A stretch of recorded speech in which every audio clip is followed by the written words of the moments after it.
ओम शांति। आज 27 सितंबर 2020 है और आज बाबा के अव्यक्त रूप से चले हुए मधुर महावाक्यों का हम स्पष्टीकरण लेते हैं आदरणीय आशा दीदी से। ओम शांति दीदी। ओम शांति। आज बाबा के रिवाइज कोर्स के महावाक्य हैं 27 मार्च 1986 और मुरली की हेडलाइन है सदा के स्नेही बनो। तो हम ये इस मुरली को धीरे धीरे कुछ पॉइंट्स लेंगे, प्रश्न उत्तर भी हैं, हम देखेंगे अगर हम उन्हें ले पाएँ, लेकिन हम इस पे ही फोकस करेंगे और फिर आपसे कुछ प्रश्न भी पूछेंगे। बाबा ने कहा, आज स्नेह का सागर बाप अपने स्नेही बच्चों से मिलने के लिए आए हैं। ये रूहानी स्नेह हर बच्चे को सहज योगी बना देता है। ये स्नेह सारे पुराने संसार को सहज भुलाने का साधन है। ये स्नेह हर आत्मा को बाप का बनाने में एकमात्र शक्तिशाली साधन है। स्नेह ब्राह्मण जीवन का फाउंडेशन है। स्नेह शक्तिशाली जीवन बनाने का, पालना का आधार है। सभी जो भी श्रेष्ठ आत्माएं बाप के पास सम्मुख पहुंची हैं, उन सभी के पहुंचने का आधार भी स्नेह है। स्नेह के पंखों से उड़ते हुए आकर मधुबन निवासी बनते हैं। तो बाबा ने ये सारे स्नेह हमें बताए। बाबा के स्नेह में कितनी शक्ति है। जो लोग कहते हैं love is God, God is love, आमतौर पर इतनी विशेषताएं किसी भी स्नेही की नहीं होती, लेकिन बाबा का स्नेह वो रूहानी स्नेह है। वो जो पिता का स्नेह है, उससे हम सारी पुरानी दुनिया को भूल जाते हैं। हमारे इस जीवन का आधार, फाउंडेशन बाबा का प्यार है। बाबा ज्ञान भी देते हैं और ज्ञान में ही बाबा स्नेह भी देते हैं। ज्ञान सुनाते सुनाते साथ साथ स्नेह मिलता है। पुरानी दुनिया को हम ऐसे कैसे भूल सकते हैं, जब पुरानी दुनिया से बेहतर, ज़्यादा पावरफुल कुछ मिलेगा तब तो हम उसको छोड़ेंगे। तो हमको ये प्राप्ति होती है, बाबा से वो मिलता है जब हम उसको पुरानी को छोड़ते हैं। फिर बाबा ने कहा, दूर दराज के विदेश से बच्चे, क्या ज़रूरत पड़ी है उनको इतना खर्चा करके आने की, वो भी भारत में जो पिछड़ा हुआ देश, क्यों आते हैं? बाबा का ये प्यार है जो उन्हें खींच के लाता है, जो उन्हें ये पंख देता है और वो बच्चे बाबा के प्यार में उड़ते उड़ते पहुंचते हैं। वो जो अनुभूति उनको मिलती है बाबा से स्नेह की, वो अनुभूति उनको और अधिक उमंग उत्साह में ले आती है और उनके जीवन के परिवर्तन का आधार बन जाती है। आज बाबा के प्यार में ही तो हम सैक्रिफाइस करते हैं, और सच्चाई की बात तो ये है कि हम सैक्रिफाइस करते भी क्या है, नथिंग। पाते ही पाते हैं। कोई गंदी चीज़ को छोड़ना कोई सैक्रिफाइस नहीं होती है। तो बाबा हमको ये बातें समझा। फिर बाबा ने 3 प्रकार के जो स्नेही हैं वो बताए। बाप दादा सर्व स्नेही बच्चों को देख रहे थे कि स्नेही तो सब बच्चे हैं, लेकिन अंतर क्या है, नंबरवार क्यों बनते हैं, कारण क्या है। स्नेही सभी हैं, लेकिन कोई है सदा स्नेही और कोई है स्नेही, और तीसरे हैं समय प्रमाण स्नेह निभाने वाले। तो इस प्रकार बाबा ने 3 प्रकार के स्नेही, सदा स्नेही और समय प्रमाण। स्नेही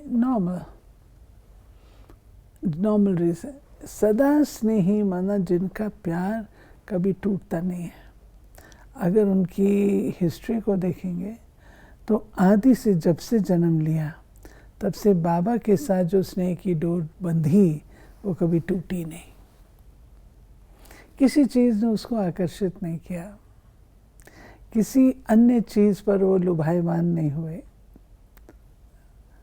और तीसरा बाबा ने कहा समय पर, जिस समय कोई आपदा आ जाती, कुछ प्रॉब्लम आ जाती, कहीं से धक्का मिलता है, धोखा मिलता है, तो कहते बाबा आप ही तो हो हमारे, आप ही तो हो। तो ये बाबा 3 प्रकार के बच्चे देखते हैं।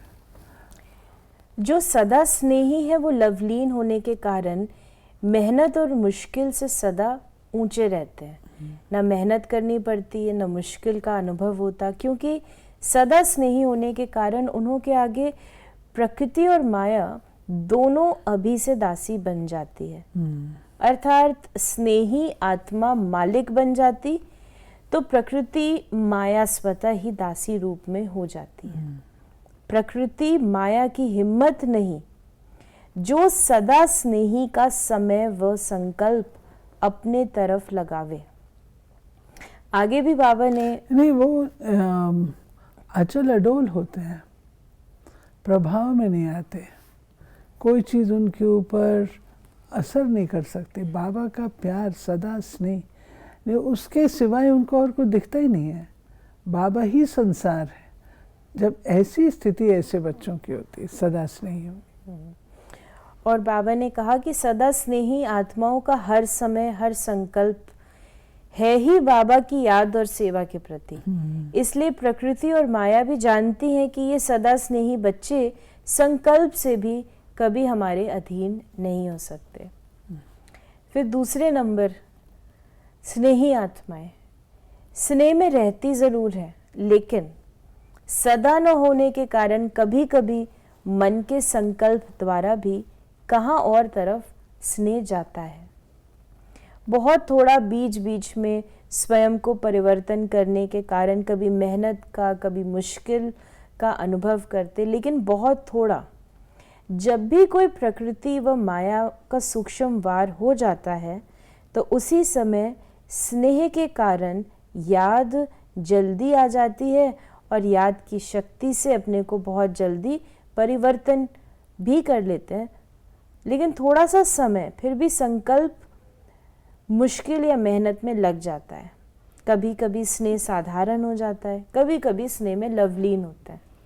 ये ऑर्डिनरी स्नेह वालों की बात है, सिर्फ स्नेही, जिनका केवल बाबा से प्यार है, बाबा ही तो है और कौन है, ये है वो लेवल। जो सदा स्नेही है उनकी लेवल और है। तो दीदी कई बार ये प्रश्न आता है भाई बहनों का भी, जब वो ज्ञान में चल रहे होते हैं, वो कहते हैं कि हम सारी बाबा ने जैसे जो शिक्षाएं दी हैं, जो भी मर्यादाएं दी हैं, पढ़ाई पढ़ो, अमृत वेला करो, और भी अन्य चीज़ें, अटेंशन भी रखते हैं पढ़ाई पर, फिर भी उनका प्रश्न आता है कि हम स्नेह को कैसे बढ़ाएं, बाबा से प्यार को कैसे बढ़ाएं, ये भी प्रश्न आता है। तो जब आत्माएं इतना सब कुछ करते हैं, मेहनत भी कर रहे हैं और करना भी चाह रहे हैं, तो वो अनुभव क्यों नहीं होता बाबा के स्नेह का? देखो सिस्टर, अनुभव अवश्य होता है। बाबा कोई हमें पुचकार नहीं देगा, बाबा कोई सिर पे हाथ नहीं फेरेगा, बाबा ये नहीं कहेगा कि हाँ तुम बड़े अच्छे हो, बड़े मीठे हो, ये नहीं कहेगा। वो जो चीज़ है, अगर मेरा अमृत वेला संतोषजनक हो रहा है तो बाबा का स्नेह है। अगर मैं पढ़ाई अच्छी तरह पढ़ रही हूँ, मन लग रहा है, उसकी धारणा हो रही है, ये बाबा का स्नेह है। अगर मुझे वक्त पर बाबा की मदद मिलती है और मैं कोई परीक्षा का सामना करती हूँ, उसको सरकमवेंट करती हूँ, ये बाबा का स्नेह है। तो स्नेह भाई बहन ऐसे समझते हैं कि कोई बाबा कुछ ऐसे कर, नहीं, परंतु यही स्नेह है भगवान का। आपके जीवन में परिवर्तन आ रहा है, ये स्नेह की निशानी है। अगर स्नेह नहीं है तो परिवर्तन थोड़ी होगा। यानी वो सदा अगर लवलीन स्थिति का अनुभव नहीं कर रहे हैं, वो स्थिति कई बार ऐसी होती है लेकिन अगर ये सारे पैरामीटर्स ठीक हैं तो हम उसे स्नेही कहेंगे। अभी देखिए लवलीन की जो बात है, मान लीजिए एक माँ है, माँ का बच्चे से कितना प्यार है, अब वो बैठ के उसको सिर्फ थोड़ी देखती रहती है, दूसरे काम भी कोई करती बैठ है। के का, लेकिन उसके संसार में बच्चा समाया हुआ है। ऐसे ही अगर हमारे संसार में बाबा समाया हुआ है तो वो लवलीन स्थिति है। मुझे बाबा फर्स्ट, उसके बाद कुछ और, तो लवलीन स्थिति है। फिर बाबा ने तीसरे भी बताए। तीसरे हैं समय प्रमाण स्नेह निभाने वाले। ऐसी आत्माएं समझती हैं कि सच्चा स्नेह सिवाय बाप के और कोई से मिल नहीं सकता, और यही रूहानी स्नेह सदा के लिए श्रेष्ठ बनाने वाला है। नॉलेजफुल तो होती हैं परंतु मतलब से।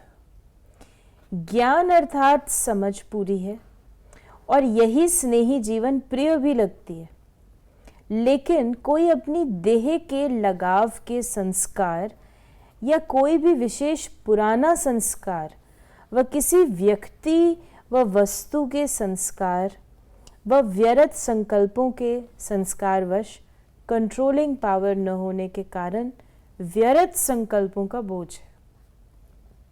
जैसे वेस्ट थॉट्स के कहते हैं ना, वेस्ट थॉट्स बहुत चलते हैं, मन भटकता है, तो वो बाबा उसका रीजन दे रहे हैं हमें। फिर बाबा ने आगे ये भी कहा, वह संगठन की शक्ति की कमी होने के कारण संगठन में सफल नहीं हो सकते। संगठन की परिस्थिति स्नेह को समाप्त कर अपने तरफ खींच लेती है। संगठन की शक्ति में कमी होने के कारण संगठन में सफल नहीं हो पाना, इसका क्या भावार्थ है?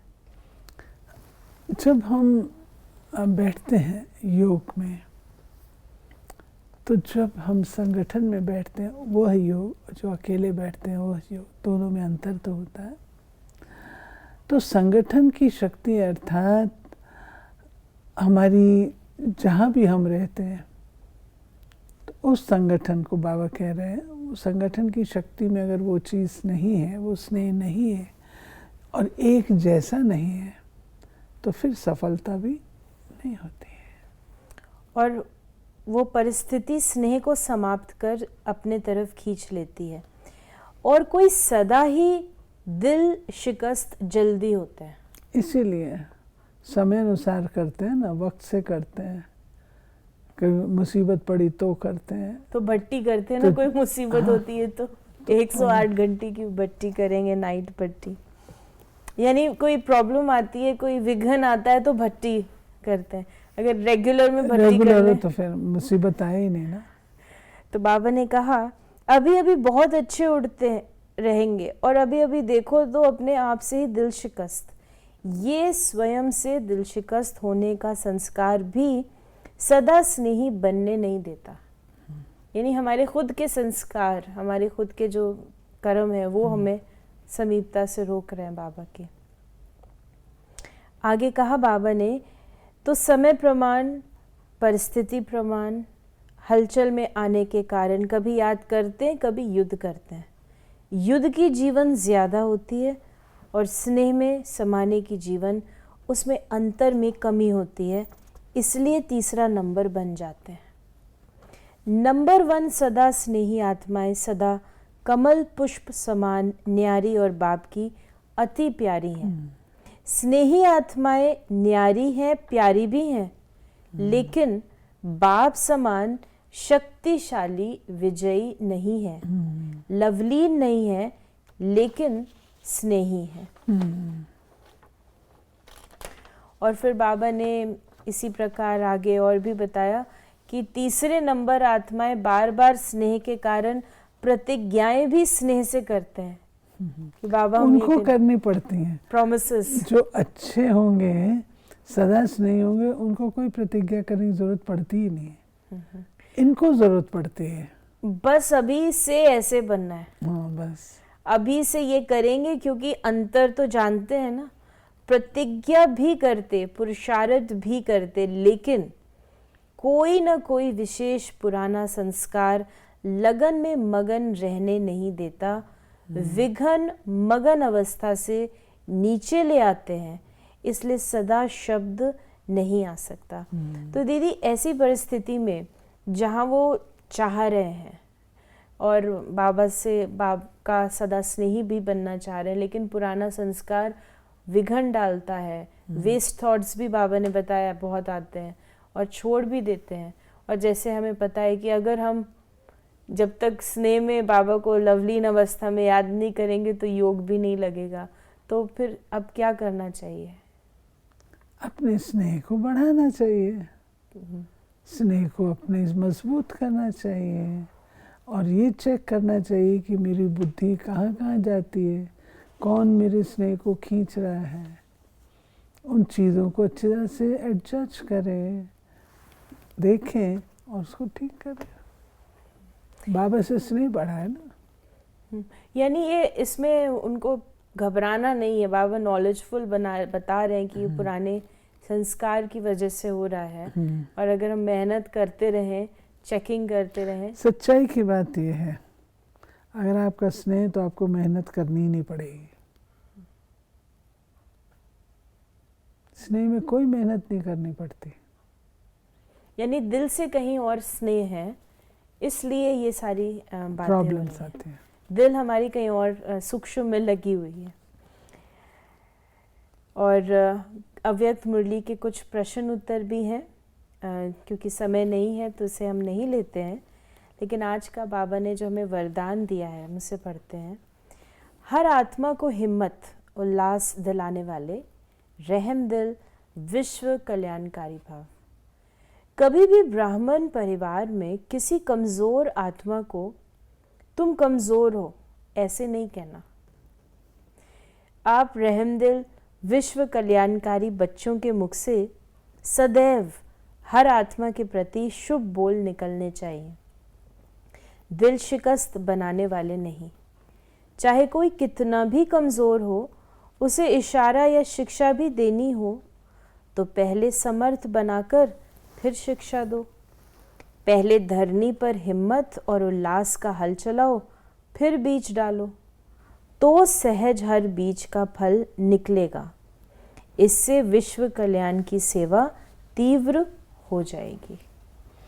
बाबा ने एक हमारे को पुण्य कर्म करने का साधन दिया कि सदा सबको हिम्मत, उमंग, उत्साह दिलाओ। कई बार दिल शिकस्त हो जाते हैं, निरुत्साहित हो जाते हैं, अपने आप से बेजार हो जाते हैं। तो बाबा कहते हैं ऐसा नहीं। अगले व्यक्ति की, अगर आपको पता लग रहा है आपका साथी ऐसा है, आपको पता लग रहा है आपकी छोटी बहन ऐसी है, तो आप उसको हिम्मत दो। सबके अंदर एक जैसी हिम्मत तो नहीं होती। आप इस समय अच्छी स्थिति में हैं तो उसको आप हिम्मत दीजिए। स्लोगन है आज का, बाप की दुआएं लेते हुए सदा भरपूरता का अनुभव करो। बाप की दुआएं लेते हुए सदा भरपूरता का इससे अनुभव बड़ी करो। चीज़ कुछ नहीं होती है। जहाँ बाबा की दुआएं मिलती रहे, इससे बड़ी चीज़ और क्या होगी। तो ये थे बाबा के आज के महावाक्यों का स्पष्टीकरण। यदि आपके मन में भी कोई प्रश्न है तो आप उसे व्हाट्सएप करें 8826599309 पर, और हम आपके प्रश्नों का उत्तर प्रश्नोत्तरी कार्यक्रम में लेने का प्रयास अवश्य करेंगे। ओम शांति।